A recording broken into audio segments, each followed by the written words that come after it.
Hello. Okay. Well, uh, as you know, it's New Year's coming up real soon here. New Year's Eve, in fact. And well, you're gonna have to excuse any background noise because this is really the only time of the day I have to do this. But as I did last year, I'm going to do again this year. I have my lists. So this year I've got a top 5 movies list and a top 5 games list. So let's start with the games actually. For my top 5 games, number 5 I'd have to say is UFC Undisputed 3. I love the way that they upgraded the combat system. I love the way that it feels a lot more natural and a lot less robotic. It's got a lot of depth to the character creation now. It's got a lot of depth to how you can customize your moveset. I am a little bit more annoyed with the training system than I was in Undisputed 2010, but I don't know. I think it's okay overall. And it's nice to play a fighting game that's like an actual realistic fighting game and not, foot dives and launching yourself across the screen in one combo or whatever. Okay, and number 4, Medal of Honor Warfighter. This game, honestly, is one of the more realistic shooters I've ever played. Missions are based on actual missions that U.S. Special Forces have gone through.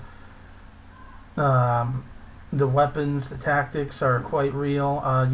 It's not a simple run and gun game. You try doing a run and gun, you are going to get yourself killed fast.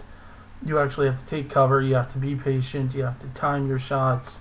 Your enemies will duck behind cover and out of cover, and they will run from cover to cover. They don't just stand there and keep shooting behind the same box and hope they kill you.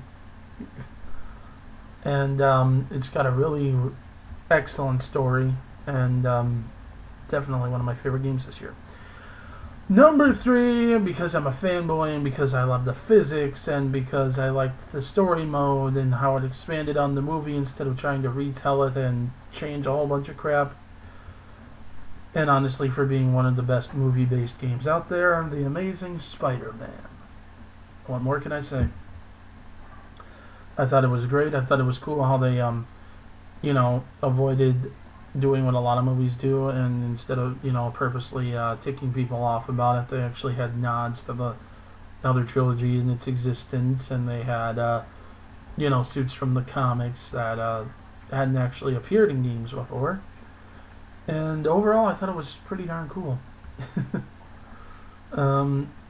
Let's see here. Number 2, Assassin's Creed 3. I love the hell out of this game. The gameplay's fun. Love Connor. Connor's arguably one of my favorite assassins in the entire franchise. The only reason it's not number 1 likely is because of that ending.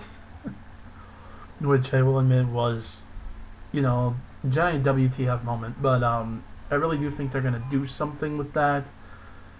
But yeah, as it stands now, they're really going to have to do something to redeem themselves from that one. But number 1 is definitely The Walking Dead, just because that story, I mean, I haven't even completed the game yet, but I have never been so emotionally involved in a story in a video game before. It's incredible. I'm not going to lie. It's rather simplistic, the graphics, the gameplay, all that, but it's just really awesome. Wow. Alright. But now we're going to move into the honorable mentions. These are primarily games that normally would have been on my list, but I don't really like putting game remakes in my list. So Legend of Dragoon got released on PSN, and that game is honestly one of, if not the greatest RPG of all time. And to see it released on PSN again, it was just wow, awesome moment. It also kind of irked me, as I had literally just a few months before they announced it was going to be released on PSN, hunted down and bought the thing, a physical copy of it, um, for like $45. So yeah, but anyway. And the Budokai HD collection, it's awesome to see those games come back. And, you know, just great games overall. So, there's that. Now, the biggest letdowns of the year, okay, I'm just going to start out with I Am Alive. The way that game was so hyped up, and the potential that it did have. But the execution was just so poor. The controls were so picky that situations that required finesse were almost impossible to pull off. It's just, no, it was a mess of a game. Another one was 007 Legends, primarily because I could not play it and it was only with this game, every time I tried to push up and right, my character would do nothing. Bond wouldn't move. I either had to push straight to the left or straight forward, and that's how I had to go diagonally, so maneuvering while being shot at made it significantly more difficult, and I have no idea what was up with that, but the controls won't even respond, you know, and that's another game with so much potential that just, oh my god. And finally, Far Cry 3. Now this, a lot of people are going to wonder why it's a letdown. Well, look, the gameplay is good, the concept is good, the environment is beautiful, there's a ton of stuff to do. But your characters and your protagonist are just so damned unlikable. The story is so convoluted. They claim it's supposed to be a parody / riff on those stupid white savior movies that are made, and yet it's not. It's taking itself way too seriously to be a parody. They just keep recycling plot points, you know. Oh, Voss almost kills you, but you live. Oh, Voss almost kills you, but you live. Oh, Voss almost kills you, but you live. The boss battles feel a lot less like boss battles and a lot more like psychedelic trips. Protagonist just up and ditches his girlfriend for some chick that he literally just met. And I mean just met and has barely interacted with. It's like, oh god. It kills the game's enjoyability, really. It's one of those games where you'd almost have to force yourself to get through the story and then just have fun doing everything else on the side. The problem is you'll have to do a crap ton of stuff on the side to be able to advance in the story, because otherwise there's no way in hell you're going to survive. So, you know, it's just... ugh.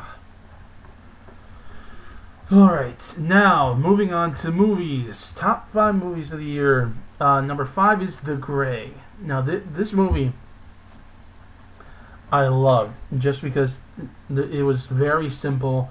There wasn't anything necessarily giant budget about it. It wasn't a blockbuster, not a crap ton of explosions, no epic save the world storylines, nothing like that. It's just a story about survival. And it's a drama, and it is very well acted, very well done. It's a very realistic look at how people would react in a survival situation. Very open-ended too, so it's a question of did he make it or did he die fighting or what have you, you know. But it's a very, very powerful movie, and it'll definitely play with your emotions a bit. Number 4, Act of Valor. And number 4, Act of Valor is just, wow, I cried during that movie, I'm not gonna lie. Because a lot of what you see in there is real. The locations are different and everything, but it's a very real story. And it's actually acted out and portrayed, not by the front door, by actual U.S. Navy SEALs, active duty SEALs, too, who actually got permission to do this. The tactics you see, they're real. Oh God. And it's just so... I cried, I'm sorry. It's quite emotional, especially since you know that a lot of the people that you see die in the movie are based on people who have actually died. So, it really gets to you. Number 3, The Expendables 2. That movie, that movie is like pure testosterone. You know that it's definitely a thrill, more of a guilty pleasure, I think, than anything. But it's such an awesome one that I had to put it that high up in the list. It was actually surprisingly well acted, all things considered, at least by the mains. The side characters were a little more loose, but they can be. They're side characters. The cameos were all great. It was awesome to see Chuck Norris in a movie again. And the final fight this time between Van Damme and Stallone was actually really good. It was actually pretty balanced too. Stallone stuck to his strengths, Van Damme stuck to his. And you know, in situations where the one could use their advantage over the other, they did, and they did it well, and it was believable. And overall, an awesome movie. Plus, it's got Scott Adkins. You cannot hate anything that has Scott Adkins in it. You just can't. You don't do that. Alright, coming in at number 2, The Avengers. Now, this, a lot of people think wasn't a very good movie by itself. And in a way, that's true. But you have to understand that most of the story behind it and the build-up takes place over a span of, see here, 1, 2, 3, 4, 5 movies. There were 5 different movies that led up to this, that led up to the backstory. What you got to realize is that each of these movies, while being sort of a story unto itself, is also part of a grander tale, and it meshed so well, and the build-up was perfect, and it was an epic climax to Phase 1, and just awesome. Definitely awesome. And number 1, The Amazing Spider-Man. For obvious reasons, I don't think that surprised anyone. This is honestly one of the best portrayals of a superhero I have ever seen on film. It is also a very well-acted drama piece. It's a character piece in as much as it's a superhero movie, and that's something that's very rare to see, and I think they pulled it off beautifully. And that's why, number 1. Now, to get to the honorable mentions, Rise of the Guardians. That movie definitely played with my emotions. Brought back a lot of memories and a lot of feelings I had as a kid, thinking about all these mythical beings, and definitely took me right back to where they wanted me, and definitely proved, too, that Pixar is not just some sort of hack, or DreamWorks isn't some hack Pixar ripoff, like a lot of people claim. That was beautiful. Visually beautiful, emotionally beautiful, just awesome. Next we got Chronicle. Now, Chronicle, I liked. It was a very ambitious movie. It did a good job. I just think it would have worked a lot more as like a high-profile web series than an actual film. Split it up into parts, work it a little bit better that way. But it worked out okay. The part, though, that the movie really just kind of takes you out of it is some of the ridiculous things they do to keep it found footage. Like, I accidentally left my camera on in my bag that I just hung up, and then I realized afterward that it's still on, and I shut it off, and we cut to the next scene. Or penultimately, where the kid actually purposely takes everyone's cameras and phones out of their hand and levitates it around them in order for them to get multiple camera angles. So yeah, there are some places where it really takes you out of the moment, but overall, it's actually a really good movie. If you can get past those, it's pretty good. Men in Black 3. Men in Black 3. What more can I say? It's Men in Black 3, and it was actually really well done, and nowhere near as bad as I had feared it would be. And awesome, and wow. They got an awesome... They made a great choice to play a young Agent K, I'll tell you that. Josh Brolin was spot on. And lastly, Lockout. It's an action movie written by the guy who directed Taken and From Paris with Love, and also wrote Arthur and the Invisibles, oddly enough. But it's definitely a guilty pleasure movie, and it's pretty darn good, and it's definitely got the feel of an 80s or early 90s action movie. The quips, the hero who's the magnificent bastard character, and all that stuff. Definitely a guilty pleasure, but I love it. And moving on to letdowns. Gonna run through these real quick. Rises, I really don't think I have to explain why. I've covered that multiple times. The Bourne Legacy definitely felt like it was a rush job, and definitely felt like it was a confused, convoluted timeline. What with the, oh, it's during the Bourne Supremacy, but then after too, and there's really no climax. Cabin in the Woods really couldn't figure out what it wanted to be, I don't think, and I am going to go into that in a future video. I might actually do a video in a couple days detailing these more, because people are going to want an explanation. And Prometheus, yeah.